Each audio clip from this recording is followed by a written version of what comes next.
అందరికీ నమస్కారం. 2024లో జూలై మాస ఫలితాలు మేషరాశి వారివి. మేషరాశికి అధిపతి కుజుడు. కుజుడు అదే ప్లేస్లో ఉన్నందుకు వాళ్ళకి పట్టుదలతో ముందుకెళ్తారు. వాళ్ళ జీవితంలో సాధించాలనుకున్నది ఎన్నో సాధించుకుంటారు. వాళ్ళు అనుకున్న పనులు అవుతుంటాయి. ఆ తర్వాత వాళ్ళకి ద్వితీయంలో కుజుడు 11వ తారీఖు నుంచి వృషభ రాశిలోకి వచ్చినా కూడా వాళ్ళు అనుకున్న పనులను మాత్రం సాధించగలుగుతారు. దశలు బాగుంటే బాగుంటుంది. రాశి అధిపతి ఎప్పుడైతే రాశిలోనే ఉన్నప్పుడు ఏదైనా తట్టుకునే శక్తి అనేది ఉంటుంది. రాహు వ్యయంలో ఉన్నప్పుడు ఖర్చులు ఉంటాయి. 6థ్లో కేతు ఉన్నందుకు ఎన్నో పనులు చేయాలనుకుంటారు. పనుల వల్ల అడ్డంకులు అనేది వస్తుంటుంది అనమాట. శుక్రుడు తృతీయంలో ఉంటే, ధనాధిపతి తృతీయంలో ఉంటే ఫైనాన్షియల్గా అంత ఇబ్బందులు ఉండవు. చిన్న చిన్న ప్రయాణాలు ఉంటాయి. చతుర్థంలో బుధుడు ఉన్నాడు. తృతీయాధిపతి చతుర్థంలో ఉంటే కూడా మంచిదండి.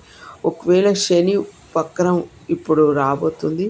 ఆ వక్రం వల్ల కొంచెం ఇబ్బందులు అనేది ఉంటాయి, కానీ మిగతా అన్ని రకాలుగా బాగుంటుంది. ఏదైనా మేషరాశి వారికి 50-50 ఉంటుంది. 100% రిజల్ట్ అయితే ఉండకున్నా 70% బాగుంటుంది. కాకపోతే దశలు బాగున్న వాళ్ళకి ఇంకా చాలా బాగుంటుంది. ఎప్పుడైనా మేషరాశి వాళ్ళు వెజిటేరియన్గా ఉంటే చాలా మంచిది. కుజుడు అంటే రక్తానికి కారకుడు కాబట్టి జపం చేసుకున్నా కూడా వాళ్ళకు చాలా మంచి ఫలితం అనేది ఉంటుంది. హెల్త్ పరంగా వాళ్ళకి ఏ రకమైన ఇబ్బందులు ఉండవు. ఈ 2 రకాలుగా వాళ్ళు జపము ధ్యానము చేసి శాకాహారం తీసుకుంటే వాళ్ళ జీవితంలో వాళ్ళు గోల్ రీచ్ అవుతారు.